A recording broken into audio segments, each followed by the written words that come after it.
Welcome everyone for our third panel of the day, an incredible selection of guests for you. Today we're asking a very important question: how Black collectors are reshaping philanthropy.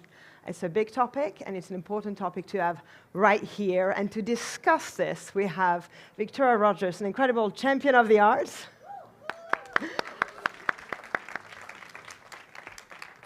The LA collector and inspiration to many, Simmons.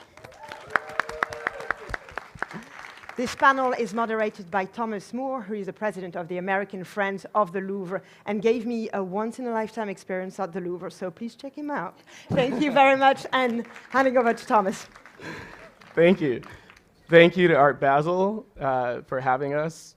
Thank you all for coming on a Friday afternoon to spend some time with us. And a big thank you to our panelists, Victoria Rogers and Simmons. I'd like them both to introduce themselves, actually. That's my approach to sort of navigating these conversations. Tell a little bit about who you are.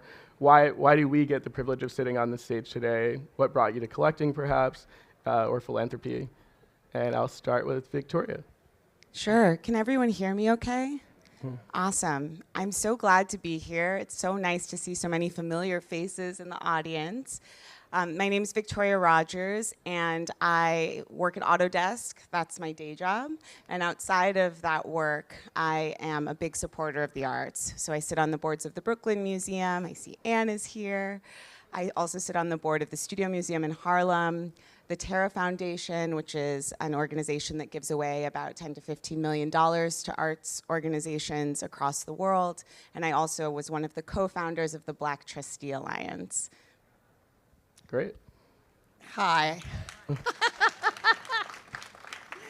I'm Dr. Joy Simmons. My day job is I am a semi-retired radiologist. I've been a physician for like a lot of years. But I've been a collector, and I also am a supporter of the arts and currently on the board of the Smithsonian American Art Museum and the California African American Museum in Los Angeles. So I've been involved in that art world longer than most of you have been alive. But that's okay. I'm still having a great time, and I'm so happy to be here today. Thank you both. And as shared, I'm involved in a few different aspects of the art world, but my day job is I have the great honor of serving as the executive director of the American Friends of the Louvre. So I split my time between New York and Paris and everywhere else. And whenever you're there, please reach out. And I think we can now get into this conversation. So perhaps I want to start a bit with Joy. I know you really well. We're great friends. I have that privilege of knowing you in that capacity. Can you tell us about what first got you into collecting? As a radiologist, I'm a very visual learner, a visual person. I look at images all day long to find out what's wrong with your body and why people are in pain or whatever. So that whole thing just made sense to me. So when I went to New York for the first time when I was 17, to be able to go to a home of a collector who was my aunt and uncle, to be able to see art by African-American artists in a home just like opened up a whole new world. At the time, there was a Bearden exhibit at MoMA. It was a whole thing. So once I got to medical school at UCLA, it was just like, it was on. So I was able to buy my first piece then. And so I've been a passionate collector since then. We love that. And I think your aunt was involved with a little institution. Yes, she was on the board of the Studio Museum in Harlem back in the day. Yes, and so it was through her that I, through the osmosis, understood what it was like to be a patron and a supporter in that capacity, understanding that collecting was one level, but then there was another level of support that it was expected to do at a certain point in your collecting career. Indeed, I love that, expectations. Victoria, can you tell us a bit about what brought you into this space? Sure. So I was lucky to have two parents who were very supportive of my interest in art, even though they didn't know very much about it. They were great examples to me in terms of their philanthropy, and they were also amazing because they said, you don't have to do it the way that we do. What do you care about? What interests you?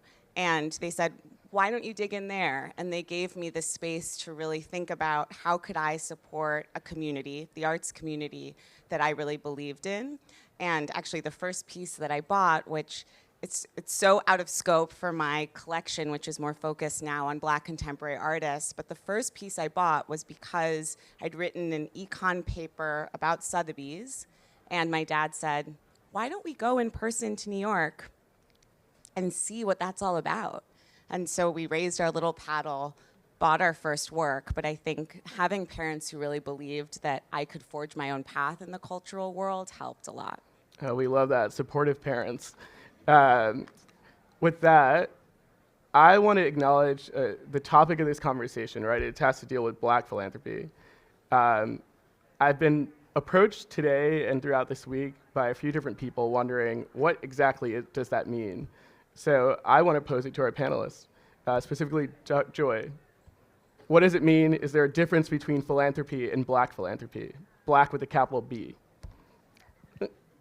I'm only talking Black with a capital B. But anyway, that's who I am. But I think that Black philanthropy is understanding that as a community, as a Black community, that we have a capacity, however big and large or small that it might be, but supporting those institutions and spaces and organizations that speak to us, that has our values, is important. And that's how I view kind of Black philanthropy, if you will. There are a lot of places for us to be able to support. Our churches, our HBCUs, all of them need our support. And particularly during this time where the threat of erasure is ever present, that I think that Black philanthropy, with a capital B, really does focus and hone in on those institutions that we hold dear and need to support and survive and thrive. Thrive. I love that word. Yeah. As a permanente. Exactly. Victoria, do you want to touch on that at all? Sure, I think Joy said it really well. I think for me, the important piece is also to acknowledge that the cultural field hasn't always been a place where Black people felt included and celebrated.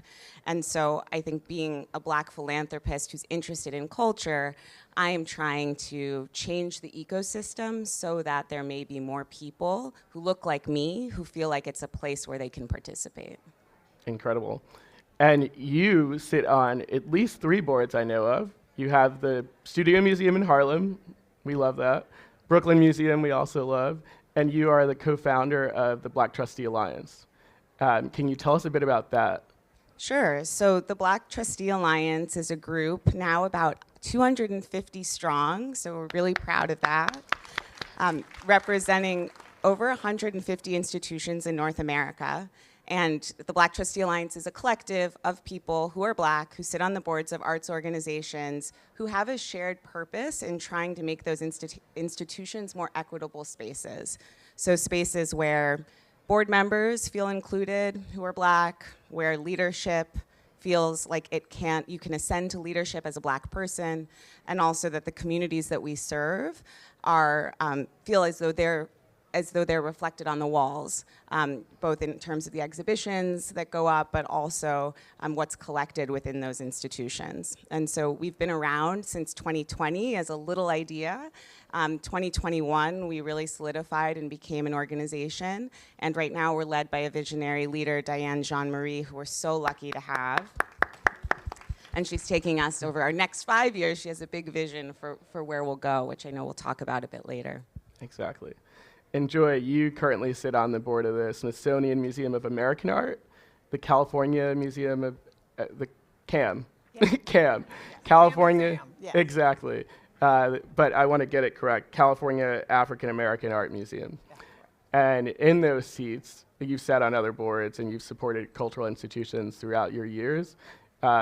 What are some of the challenges that come up as a woman, a doctor, West Coast based, but global in nature in force? how do you deal with some of the challenges in those seats? Well, it's very interesting because having the opportunity to serve on an ethnic-specific museum of art and history, which is CAM, and then the Smithsonian American Art Museum, which has a broader vision, allows me to be able to see a larger perspective of what happens in the U.S., as well as supporting both of those institutions to be able to ensure that the curators who are trying to tell our stories and other stories have that opportunity and support. That's the biggest thing for me, is that, as a board member, not only are you participating in, the governance and the finance and but you're also, hopefully really participating in supporting the curators who are trying to tell those stories at these institutions, so that a broader audience sees all the stories of American art. CAM really focuses on, Black art and history west of the Mississippi. Sure. So that's our focus on the West. But SAM has the mandate and a mission of all the U.S. and understanding how we are part of the fabric of American art and how we participate in that. Love that. Victoria, we had some great conversations leading up to this, and one thing that stuck out to me was your true love for, I think the first board you ever sat on in the art space was the Brooklyn Museum? Creative time, but related because of Anne. There you go. So tell us about that and what brought you to the Brooklyn Museum and how you have that experience of mentorship through Anne in the Brooklyn Museum guide the way you serve on other boards. Sure. So I'll never forget interning at Creative Time and realizing, wow, this is a place that really understands the value of artists and what they can do to tell us about our society, both to reflect who we are, but also to shape who we think we could be. And I called my parents after my first day of the internship, and I was like, I found my home. I found a place that gets it.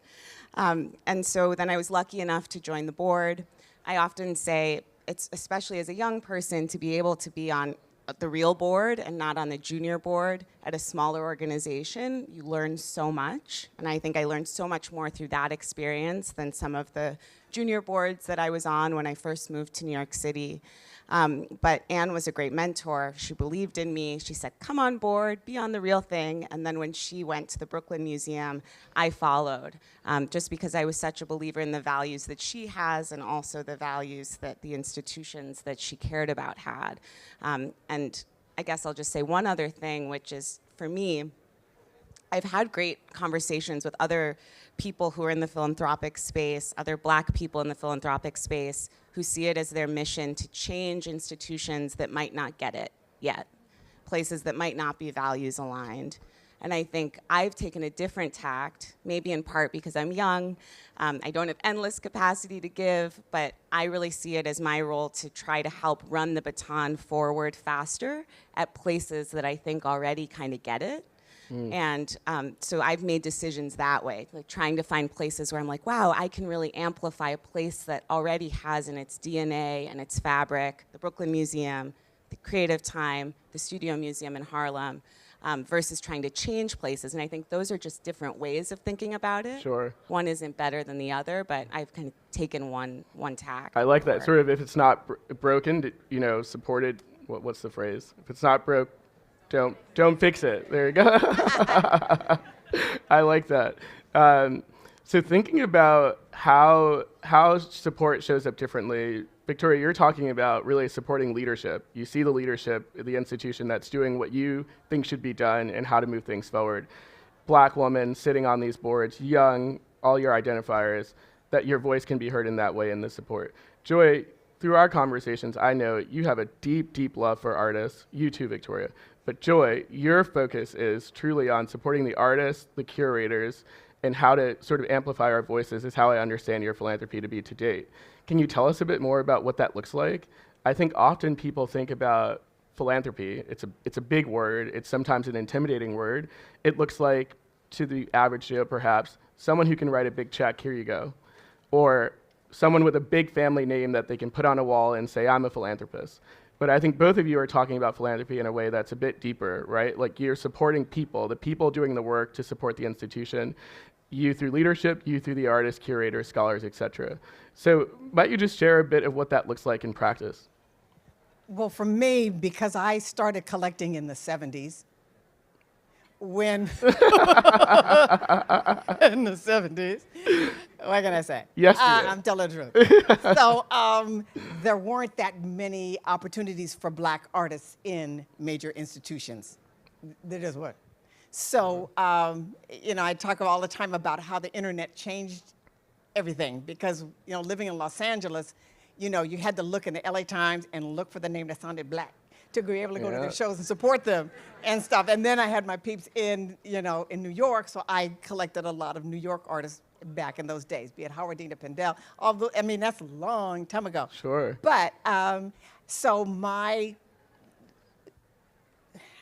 opportunity in this space came through the relationships that I had with artists and understanding that as time was moving on in the 80s and 90s and people were starting to pay attention to these artists, and now it was like it's not enough for them to be on my walls, but how do I ensure that now this next crop of curators were coming through and now people were interested in these stories, how do I make sure those stories are amplified? So then I started with the nonprofit arts organizations and the smaller galleries and all of those things that were building up artists all during that time to be able to get to the medium-sized galleries and then the bigger boards, if you will. Sure. That was my path because, again, it to me was how do I support artists in a way that elevates them? And it's more than just collecting. It's making sure that their vision, their art gets out to a broader audience. And for those curators who were starting to come through the ranks, through the Studio Museum, through all of them that were like, now they're trying to tell these stories. And if we as the collectors don't loan the work that then is able to be shown in these exhibitions, then you go to these museum shows of black artists and all the names on the wall don't sound black with capital B. So,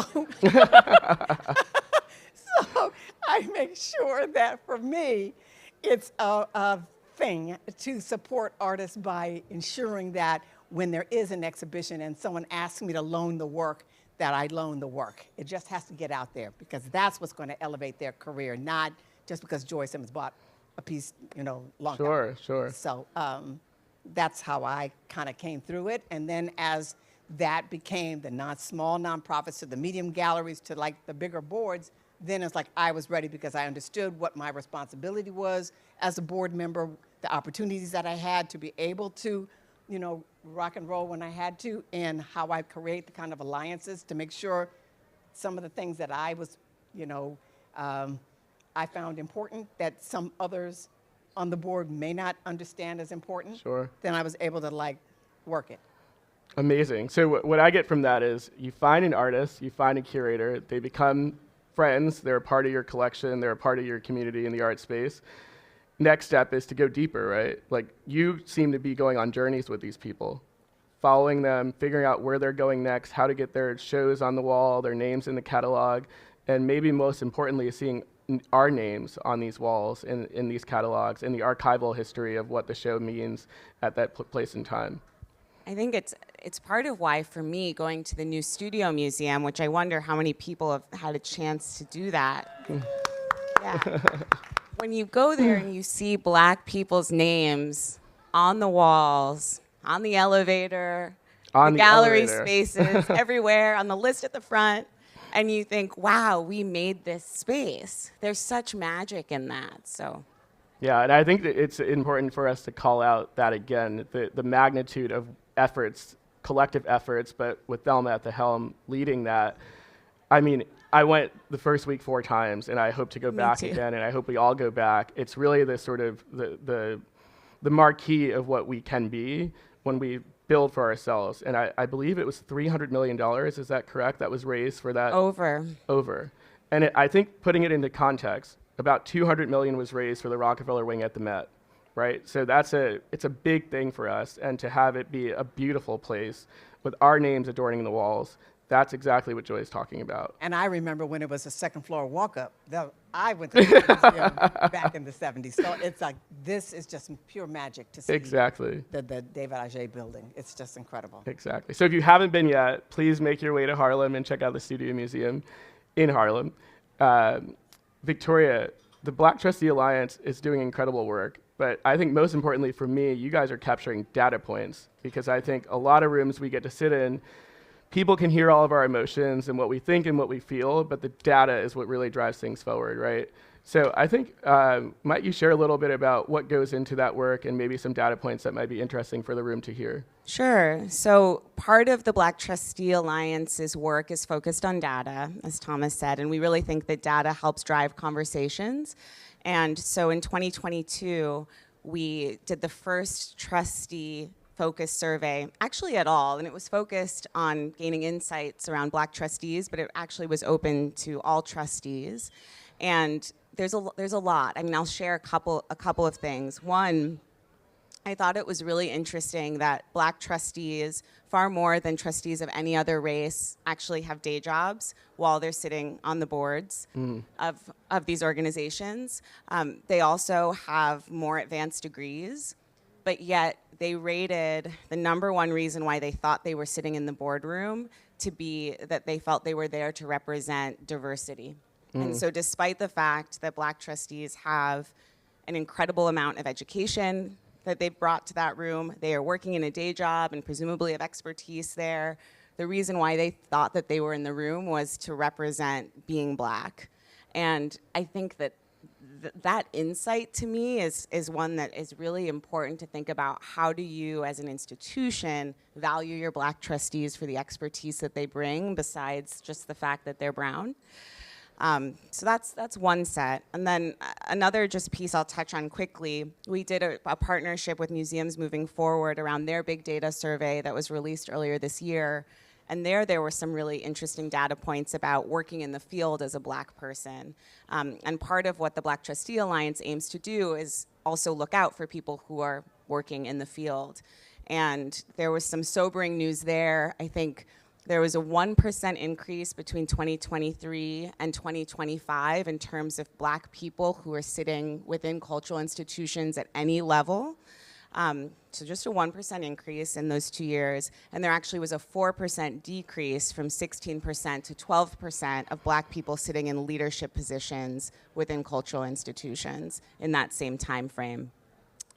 Also some data around how people are feeling. So Black people who are working within cultural institutions, over 50% had looked for other jobs over the past year, and 21% of those people said it was because they were discriminated against within the workplace. So just some sobering realities around what it means to be Black working in culture right now.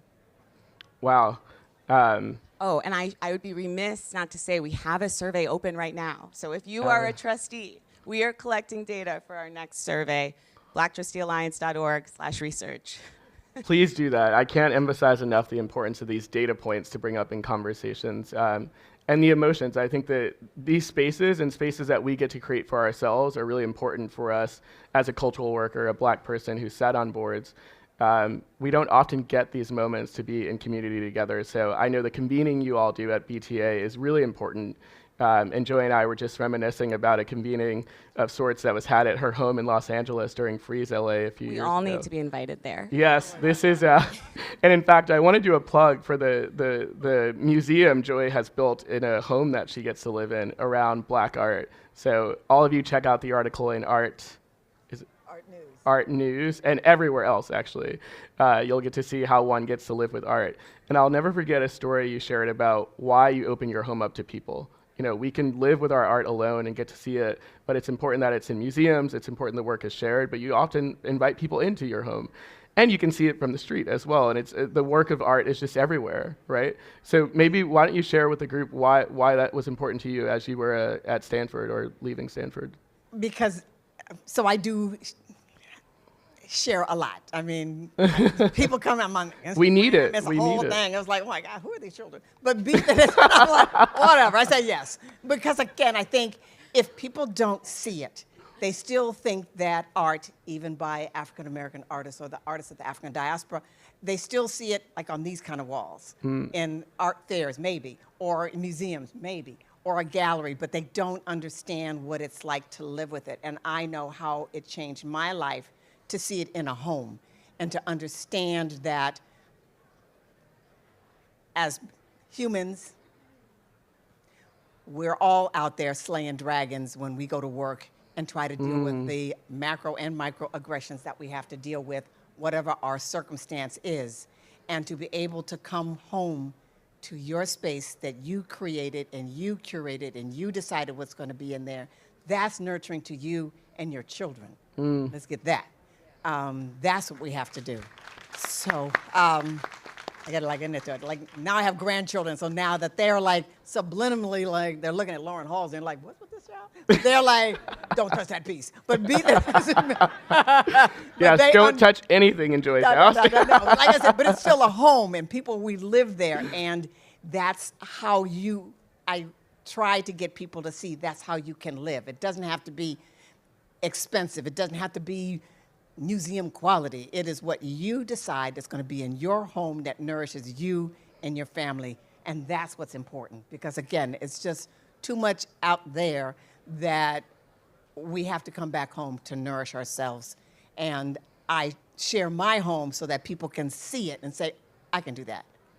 Whatever level it is, posters, prints, whatever. I mean, that's how I started out with posters when I was in college. Sure. I got my first print when I got to medical school, and then it was like on and cracking. So I think that, sorry kids.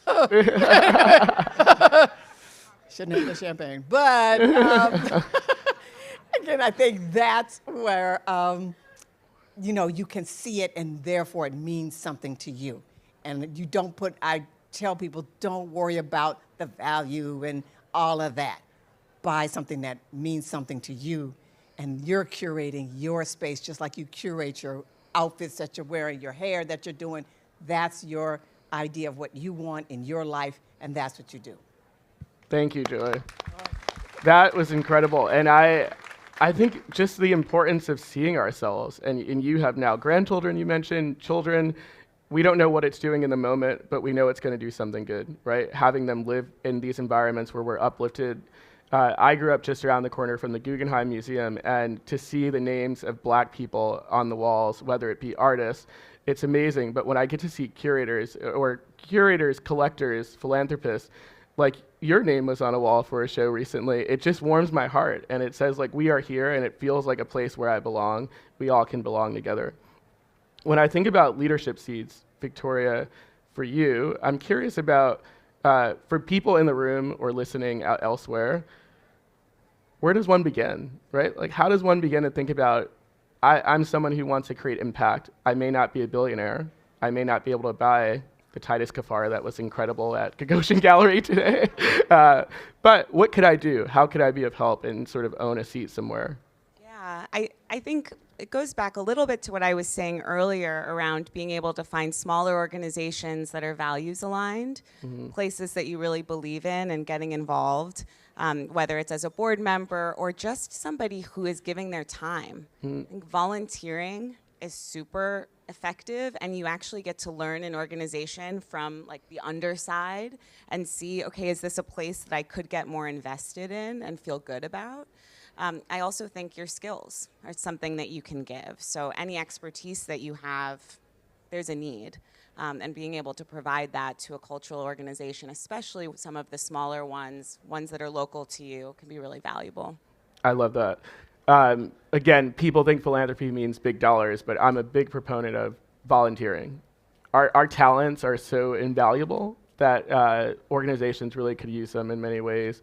Artists, I think mentorship through conversations. I'm sure, Joy, you've chatted with many over the years. We were just with Hank Willis Thomas, who said you collected him, one of the early guys, back in 2005.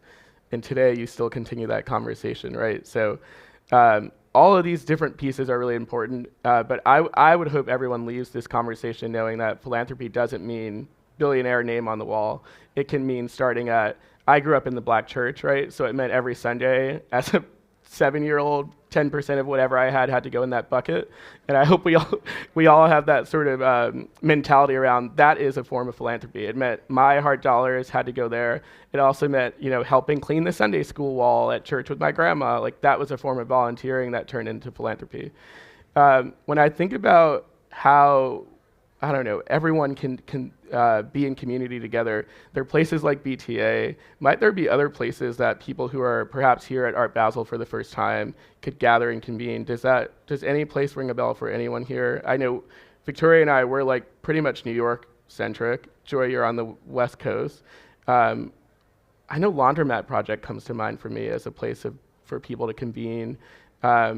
And then social media. I've met so many wonderful artists and collectors and curators through social media. Might there be anything I'm missing?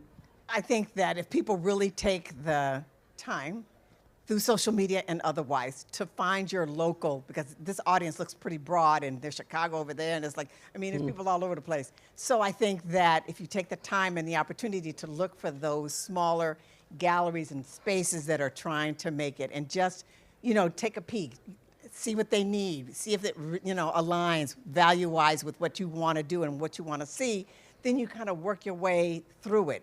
The local museums, there's always the committees and stuff and getting involved that way. So you get to see another broader, be it, MCA Chicago or the Art Institute or, they have the, I see you, boo.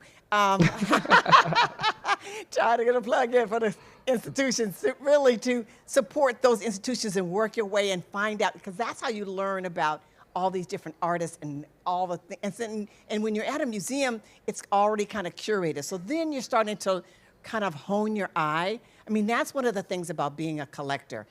And for me, having come up many years ago, I've seen a lot. So therefore, I can spot talent. I can spot someone with good ideas. And so that's how I kind of navigate. And I still want to support artists young in their career and spaces in their early iterations, because that's when they need the support. Exactly. Henry Taylor does not need my support. Brother May, but that's a whole nother level that I'm not ready to go in. But there was a time when I did support him when he was a lot younger, and therefore, again, I was able to watch him grow. So I think, taking the time to support these younger spaces, these younger artists, and watching them grow and develop those relationships, it's really fulfilling, and you never know what someone's going to do. You just don't. I think universities, too, are one other place to add to that list, like local places that have, whether it's a BFA program or an MFA program, getting involved by going to open studios and starting to meet people. It's one of my favorite things to do. Open studios is a fantastic way to get to know the artists and the community. When I think about some of what we touched on, we've touched on some following curators, leadership, etc. What's missing, and what are we hoping for in the future when we think about capital B, Black philanthropy in nature, in conversation with the arts ecosystem? For me, it's just ensuring that it's sustainable. That's, for me, what's important is, as a more senior, mature collector, trying to ensure that I pass the baton to the next crop of collectors to have them understand the importance of being in these positions, to be able to understand that this is our responsibility. Because if we're not there, then the ball drops and we don't know where that is. We want to keep it going. We want to make sure that someone is in that room, all those rooms, to be able to say we're important. Again, we are part of the fabric of this country and of the world. So we need a space, we need the time, we need our voices heard. So that's what I want to see. Yeah. I share that. Yeah. It's so important, and I think that this is a moment where there are moments where you can look around and really feel like there's not a lot of hope.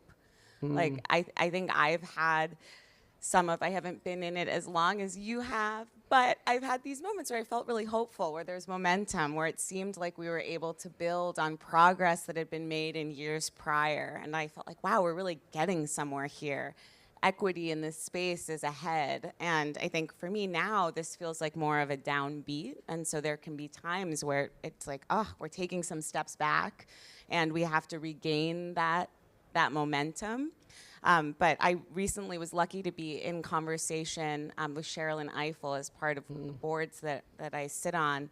And she said something that I think was really amazing, that is like a little beacon of hope for me that I hang on to. But she said that sometimes there are times where you are harvesting what has been planted. You know, there are these moments where you get to live because someone else has planted something ahead of you. I love that. And then there are times where you have to do the planting. Yeah. And so, you know, how do we think about this moment not just as a time where we're like, oh, we don't get to reap the benefits anymore, but where we really can dig in and say, why don't we start to plant now so that future people will be able to reap what we've sown. And so I think that piece is how I've been trying to feel hopeful in some of these moments where I'm like, really? Yeah. Dealing with that now, today? I needed that. Thank you. Thank you, Cheryl. When I get to touch philanthropy globally, and I presume you both do as well. I mean, there's Art Basel that goes everywhere, right? And we kind of get to do these things. We just had Art Basel Paris, and I get to spend a lot of time there. I'm curious what you both are thinking about in terms of our presence there. We did not prep for this question, throwing it out there as well, right? But that's wonderful. I spent some time with Deb Willis in her lecture series she did at NYU in Paris. And in those moments, she talked a lot about community.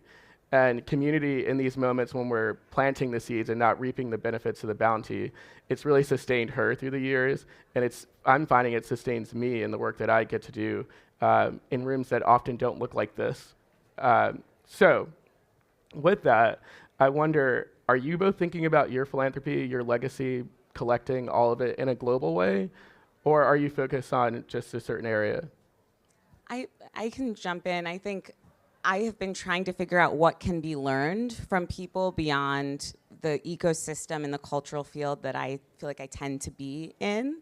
And so there's the global question, you know, how do we as BTA connect with people who are on the continent of Africa? How do we get inspiration from what has happened there and where we don't feel as othered? Like we've opened up some of those conversations. But then we also have been trying to figure out how do we learn from the South. A lot of the people who are in the BTA ecosystem who are in the South said, okay, you now feel threatened for the first time in your moment as cultural leaders, but we've been up against racism and exclusion right in our backyard. And so we can teach you some tactics. And so actually the next Black Trustee Alliance, definitely not global, but we're heading to Atlanta for our next convening so that we can actually be there and be in dialogue and learn from that. Amazing. My hope is that it becomes global. I think you're planting the seeds for that, and there is a great community, certainly in France, that I've gotten to know of people who are eager for these moments in the same way we found in LA when Joy and I, with Derek Adams, hosted this amazing event. I've been involved with Zeitz Mocha in Cape Town, South Africa, because Koyo Ko, I met her when I was... Koyo. Yes, and I was fortunate enough to speak at F&B's in Johannesburg 2023, and therefore went to Cape Town, met her, and brought it to LA to be able to get a broader audience for what they're doing at Zeitz. And I think that there are opportunities for us to be involved in a more global sense. There are artists in Accra and in Lagos that are doing fantastic, fabulous work that we just need to have more exposure to. Don't even talk about the fashion. Oh my God, it was a whole situation. But there are definitely opportunities for us to really think about what it means to be involved globally in our conversations about where we as a human race belong and stories that we need to tell and share. So that's how I've kind of been involved in those spaces. But I would love people to really start paying attention to these other institutions. Last night at the Art Basel Award, RAW, Yes. that's out of Dakar, Yes. right, Senegal, that also got an award. So again, I think the stories are there and people are starting to pay attention. We need to pay attention and support. There you go.